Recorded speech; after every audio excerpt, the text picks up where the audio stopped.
আমি আমার মায়ের কাছে গেলে আমার মাকে দেখে মাঝে মাঝে হাসি। এখন প্রশ্ন হইল, কেন? আমার ননদ যখন বেড়াতে আসে, আমার শাশুড়িরে দেখি বড় মাছের টুকরাটা, ভালো গোশটা তাদের দেয়, যে শ্বশুরবাড়ি কি খাইছে কি না খাইছে এটা বলে। আর তারা আগে আগে খায়, খাওয়া শেষে যেটা থাকে সেটা।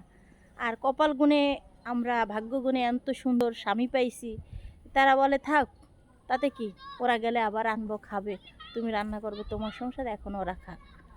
আসলে সব দিন তো আর ভালো মন্দ খাওয়া হয় না।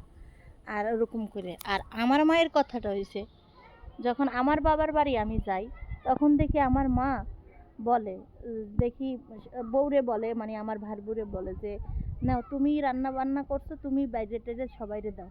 তো আমার ভার বউ যখন দেয় দেখি, তারপরে আমার মা বড় মাছের টুকরা ভালো পিস একটা আমার মায়ের দেয় আমার ভার বউরে। তখন বলি যে তুমি, কয় কেন, ওই পরের একটা মাইয়া, ওরে দিমো, ওরে খাওয়ামো, আজ তোরা আসবি, আমি একটু অসুস্থ হলে আমার দেখাশোনার দায়িত্ব ওর, সব দায়িত্ব ওর, আমার খাওয়ানোর, আমার দায়িত্ব হচ্ছে ওরে খাওয়ানোর, ওরে সুস্থ রাখার, ওরে ভালো রাখার।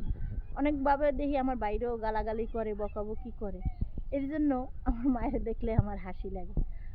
আর অবাক হই যে যে যতটুক করে সে ততটুক পায়। কিন্তু আমার মায়ের তো দেখছি ভাইয়ের বউর, মানে আমার ভাইয়ের বউরে অনেক মানে আপ্যায়ন করে।